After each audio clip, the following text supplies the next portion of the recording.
বাংলাদেশ ফুটবলে নতুন কোচ, নাম থমাস ডুলি। কিন্তু ইন্টারেস্টিং ব্যাপার হলো এই মানুষটা শুধু একজন সফল কোচই নন, বরং তিনি জার্মানিতে ফুটবল শিখেছেন, বুন্দেসলিগাতে খেলেছেন, ইউরোপিয়ান ট্রফিও জিতেছেন, আর ইউএসএ ন্যাশনাল টিমের ক্যাপ্টেন ছিলেন তিনি।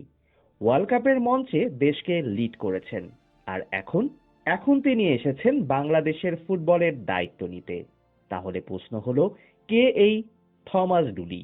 আর একজন ওয়ার্ল্ড কাপ ক্যাপ্টেন বাংলাদেশ ফুটবলকে কি দিতে পারবে? আপনারা দেখছেন ফুটবল স্টোরি বাংলা, ফুটবলের গল্প, ইতিহাস আর আবেগ। থমাস ডুলির গল্প শুরু হয় জার্মানিতে। তিনি জন্মেছিলেন ওয়েস্ট জার্মানিতে। তার মা ছিলেন জার্মান আর বাবা ছিলেন একজন আমেরিকান। তাই ছোটবেলা থেকেই তার জীবনে ছিল দুইটা আইডেন্টিটি, একদিকে জার্মান ফুটবল কালচার, অন্যদিকে আমেরিকান হেরিটেজ।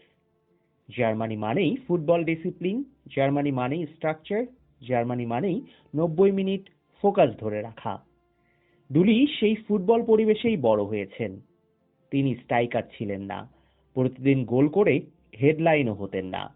তিনি ছিলেন ডিফেন্ডার, কখনো ডিফেন্সিভ মিডফিল্ডার। মানে এমন একটা পজিশন যেখানে ভুল করলে সবাই দেখে, কিন্তু ভালো করলে অনেক সময় কেউ নোটিশও করে না। তবুও একটা টিমের হার জিত নির্ভর করে এই ধরনের প্লেয়ারদের জন্যই। থমাস ডুলির প্রফেশনাল ক্যারিয়ার শুরু হয় জার্মানিতে। তিনি খেলেছেন হমবুর্গ, কাইজারস্লাইটেন, বায়ার লেভারকুজেন এবং সল্কের মতো ক্লাবে। বুন্দেসলিগাতে ডিফেন্ডার হিসেবে টিকে থাকা এতটা সহজ না। সেখানে শুধু ট্যাকল করলেই হয় না, অপোনেন্টের মুভমেন্ট পড়তে হয়, টিম শেপ ধরে রাখতে হয়, কখন পেস করতে হবে, কখন ওয়েট করতে হবে সেটা বুঝতে হয়। আর ডুলি সেই সবে ছিলেন বেশ দক্ষ। তার ক্লাব ক্যারিয়ারের বড় অ্যাচিভমেন্ট আসে সল্কের হয়ে 1997 সালে সল্কে ওয়েফা কাপ জেতে। আর থমাস ডুলি ছিলেন সেই টিমের অংশ। ডুলির ক্যারিয়ারের সবচেয়ে ইন্টারেস্টিং টুইস্ট আসে ইন্টারন্যাশনাল ফুটবলে। তিনি জার্মানিতে জন্মেছেন, জার্মানিতেই ফুটবল খেলেছেন, কিন্তু ন্যাশনাল টিম ফুটবল খেলেছেন ইউনাইটেড স্টেটের হয়ে। কারণ তার বাবা ছিলেন আমেরিকান।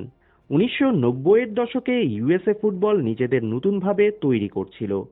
1994 ওয়ার্ল্ড কাপ হবে আমেরিকাতে, তাই তাদের দরকার ছিল এক্সপিরিয়েন্সড প্লেয়ার, যারা বড় স্টেজের প্রেশার বুঝে। সেই সময় থমাস ডুলি ইউএসএ ন্যাশনাল টিমে আসেন। আর অবাক করার মতো বিষয় হলো, তিনি ইউএসএর হয়ে ডেবিউ করেন 31 বছর বয়সে। 31 বছর বয়সে অনেক প্লেয়ার ইন্টারন্যাশনাল ক্যারিয়ারের শেষ দিকে থাকে, কিন্তু ডুলির ইন্টারন্যাশনাল স্টোরি তখনই শুরু। খুব দ্রুতই তিনি ইউএসএ ন্যাশনাল টিমের ইম্পর্টেন্ট প্লেয়ার হয়ে ওঠেন, কারণ তার মধ্যে ছিল এক্সপিরিয়েন্স, লিডারশিপ, ট্যাকটিক্যাল আন্ডারস্ট্যান্ডিং আর কামনেস। 1994 ওয়ার্ল্ড কাপ টুর্নামেন্ট হচ্ছে ইউনাইটেড স্টেটসে। আমেরিকা ফুটবল নিয়ে তখন নতুন এক্সাইটমেন্ট ফিল করছে। আর সেই স্টেজে থমাস ডুলি ইউএসএ টিমের হয়ে খেললেন। কিন্তু তার ক্যারিয়ারের সবচেয়ে বড় মোমেন্ট আসে 4 বছর পর, 1998 ওয়ার্ল্ড কাপে। এবার তিনি শুধু প্লেয়ার না, তিনি ইউএসএ ন্যাশনাল টিমের ক্যাপ্টেন। ক্যাপ্টেন মানে শুধু আর্মব্যান্ড পরা না, ক্যাপ্টেন মানে প্রেসারের সময় টিমকে কাম রাখা, ড্রেসিং রুমের ভয়েস হওয়া, ম্যাচ খারাপ গেলে সামনে দাঁড়ানো। থমাস ডুলি সেটা করেছিলেন। তিনি ইউএসএর হয়ে মোট 81টি ইন্টারন্যাশনাল ম্যাচ খেলেন। আর 2010 সালে তিনি national soccer hall of ফেমে induct হন। মানে ইউএসএ ফুটবল তাকে শুধু একজন প্লেয়ার হিসেবে না, একজন লিডার হিসেবেও মনে রেখেছে। থমাস ডুলিকে বুঝতে হলে তার প্লেয়িং স্টাইলকে বুঝতে হবে। তিনি কোনো ফ্ল্যাশি প্লেয়ার ছিলেন না, বরং তিনি ছিলেন স্ট্রাকচারের প্লেয়ার। যে প্লেয়ার টিমের ব্যালেন্স ধরে রাখে, ডিফেন্স আর মিডফিল্ডের কানেকশন তৈরি করে, অপোনেন্টের অ্যাটাক আগে থেকে পড়তে পারে। এই ধরনের প্লেয়ার যখন কোচ হয় তখন সাধারণত কিছু জিনিসে বেশি ফোকাস করে: discipline, organisation, defensive shape, transition, game management. Bangladesh ফুটবলের জন্য এই বিষয়গুলো খুব দরকার, কারণ আমাদের প্লেয়ারদের প্যাশন আছে, এনার্জি আছে, কিন্তু অনেক সময় 90 মিনিট ট্যাকটিক্যাল ডিসিপ্লিন ধরে রাখা কঠিন হয়ে যায়। কখন অ্যাটাক করতে হবে, কখন কম্প্যাক্ট হতে হবে, কখন টেম্পো স্লো করতে হবে, এই জায়গাগুলোতেই ম্যাচ হাতছাড়া হয়। দুলি যদি এই মেন্টালিটি টিমে আনতে পারেন, তাহলে সেটা বাংলাদেশ ফুটবলের জন্য বড় পজিটিভ সাইন হতে পারে। প্লেয়িং ক্যারিয়ার শেষে থমাস ডুলি কোচিংয়ে আসেন। তার কোচিং জার্নির সবচেয়ে আলোচিত অধ্যায় ছিল Philippines national team. Philippines football traditional Asian power house না। তাদের স্ট্রাগল ছিল, তাদের আইডেন্টিটি তৈরি করার চ্যালেঞ্জ ছিল। ডুলি সেই টিমকে নিয়ে কাজ করেন। তার অধীনে ফিলিপিন্স ধীরে ধীরে অর্গানাইজড হয়, প্লেয়ার্সদের মাঝে আত্মবিশ্বাস আসে, আর টিম একটা ক্লিয়ার ডিরেকশন পায়।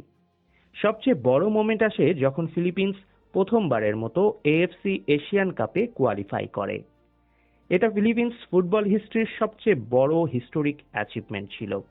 এই জায়গাটাই বাংলাদেশের জন্য ইম্পর্টেন্ট, কারণ ডুলি এমন টিম নিয়ে কাজ করেছেন যারা ফুটবল ওয়ার্ল্ডে জায়ান্ট না, কিন্তু ইমপ্রুভ করতে চায়। বাংলাদেশও ঠিক এখন সেই জায়গাতেই দাঁড়িয়ে। ফ্যান্স আছে, ইমোশন আছে, ইন্টারেস্টও আছে।